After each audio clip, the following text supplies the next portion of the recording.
Assalamu alaikum. Hello everyone. My name is TASNIM BINTY MOAZZEM. My student ID is 2026010104551. Today I will present my project for Fundamental of Cryptography. The topic of my presentation is real world application of cryptography, and I have chosen WhatsApp end-to-end encryption. In this presentation, I will explain how cryptography is used in WhatsApp, the algorithms involved, its strengths and weakness, and also a simple demonstration of encryption.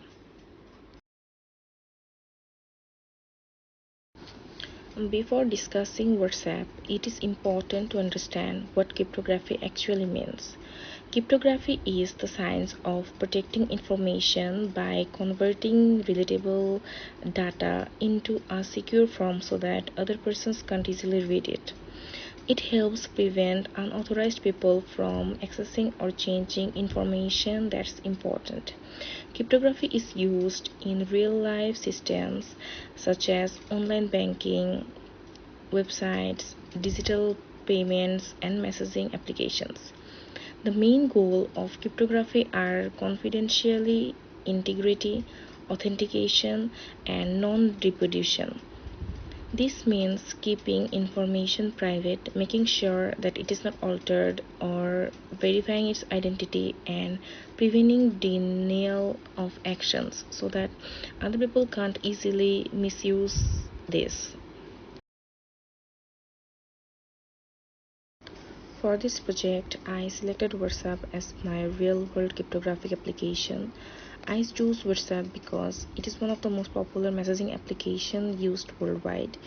It is a very good example of how cryptography is applied in everyday life. WhatsApp uses end-to-end encryption, which means that messages are encrypted before they are sent and can only be read by the intended receiver. Means that other persons who are not the receiver can't read this message, or they can't somehow get this message. Even though the message passes through servers and networks, the actual content remains protected.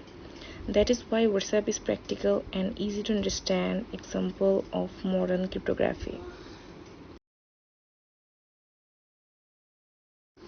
Now I will explain what end-to-end encryption means.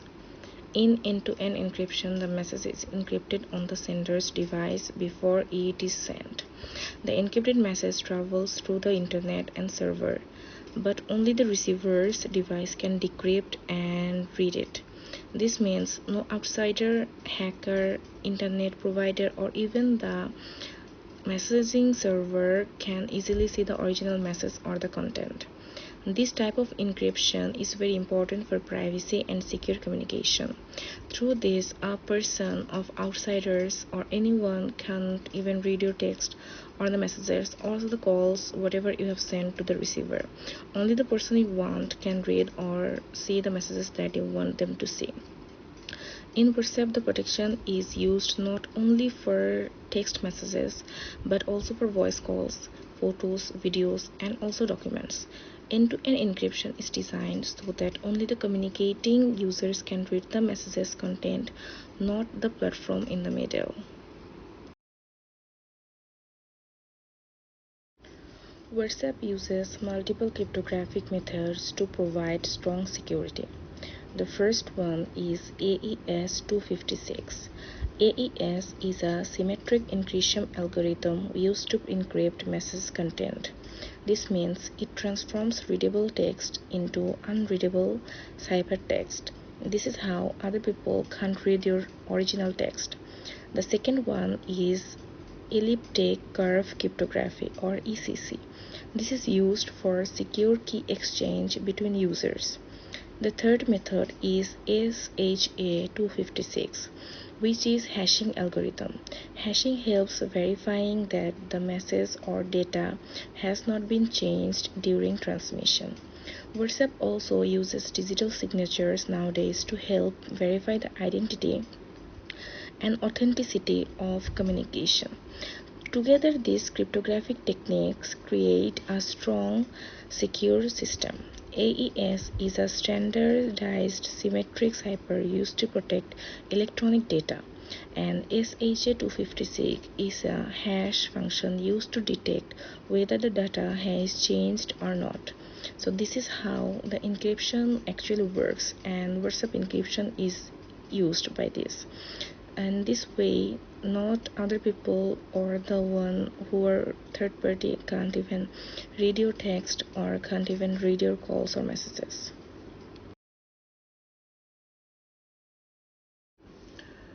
And to support my presentation topic, I created a small and simple mini project using Python.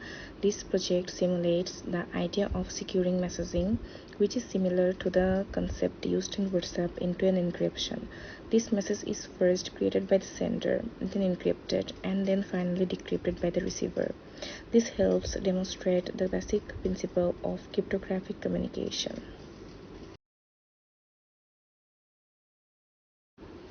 And on my last slide, this slide shows the output of my mini project.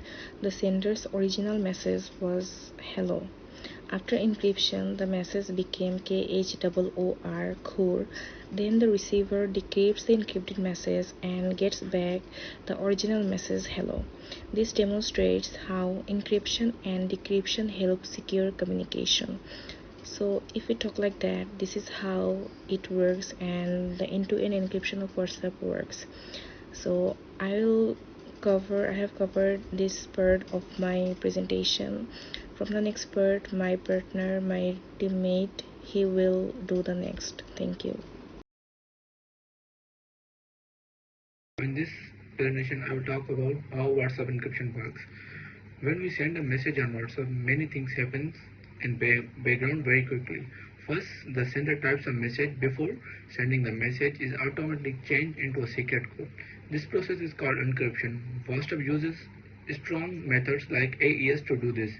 After that, a secure key is shared between the sender and the receiver using a method called ECC.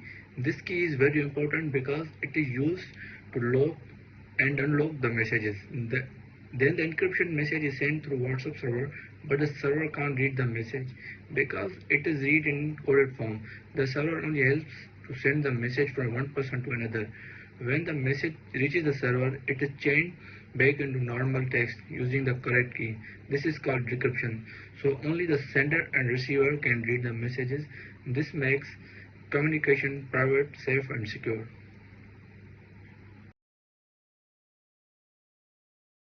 So the other slide is about security strengths of WhatsApp encryption. One of the biggest advantages of WhatsApp is strong security. First, it uses end-to-end encryption, which means only the sender and receiver can read the messages, no one else can see them. Second, it uses strong security methods like AES and ECC. They are very powerful and are also used in banks and government system. This makes it very hard for hackers to break the system. Third, WhatsApp checks if the message is changed during the sending. If someone tries to change the message, it can be detected. It also checks the identity of the sender using digital signatures, so we know the message is the correct person. Another good thing is that the only message but also calls, videos and files are protected. Because of the reasons, WhatsApp is considered very safe and trusted app for communication.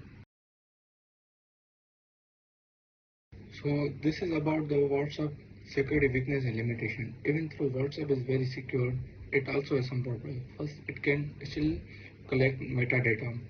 This means it knows who you talk to, when you send messages, and how often. Even it even if the message content is safe, this information can still be used to understand user behavior.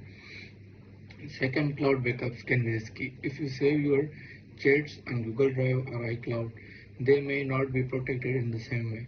If someone gets access to your backup, they can read your messages. Third, if your phone is hacked or stolen, your messages can be seen because they are already decrypted on your device. Also, sometimes users make mistakes like sharing personal information or clicking on fake links, trusting on fake news. So, this shows that security does not depend only on encryption but also how users protect their device and use the app. So now you see the diagram, visual representation of encryption process. This diagram shows the WhatsApp keeps messages safe step by step. First, the sender writes a message. Before sending, the message is changed into a secret code using encryption. Then the encrypted message is sent through the server. The server cannot read the message because it is in coded form. It only passes the messages to the receiver. After that, the receiver gets the message and use the corrected key to unlock it. This process is called decryption. Finally, the receiver can read the message. By seeing the diagram, you can easily understand the how process is this. It shows that the message stays protected from the beginning to the end. Nobody can interrupt this message. So even if someone tries to interrupt the message, they can't understand. So now we will talk about the simple demonstration of encryption. This slide shows a very simple example to help us understand how encryption works. We use a method called ciphertext, which is one of the oldest and simplest encryption technique. In this example, the original message, which is called plain text hello, we use a key value of 3. This means we shift each letter forward by 3 positions in the alphabet. So H becomes E, E becomes H, L becomes O, and O becomes R. After applying this process, the encryption message becomes KHOOR. This is called ciphertext, which cannot be easily understood by others. To get back the original text, we do the same reverse process, which is called decryption. We shift each letter back by 3 positions, so we will get the hello again. This example is very simple and not secure for real use, but it helps us to understand the basic idea of encryption and decryption. In real example like WhatsApp are much more advanced and more methods are used, but the basic concept is the same. So this is the conclusion. In conclusion, WhatsApp is a very good example of cryptography is used in real life. It uses end-to-end encryption to keep messages private and secure between users. It also uses different methods like AES, ECC, and SHA/256 to protect data. These methods make sure that messages are safe, not changed, and sent by correct person. However, there are still some problems like metadata collection, backup risk, and device security. This shows that even strong systems are not perfect, and the users also need to be careful. Overall, cryptography is very important in today's digital world. It helps protect our personal information and communication. And this project helped us a lot to understand the both theory and the real life use of cryptography, which is very useful for our future learnings. So that's all. Thank you.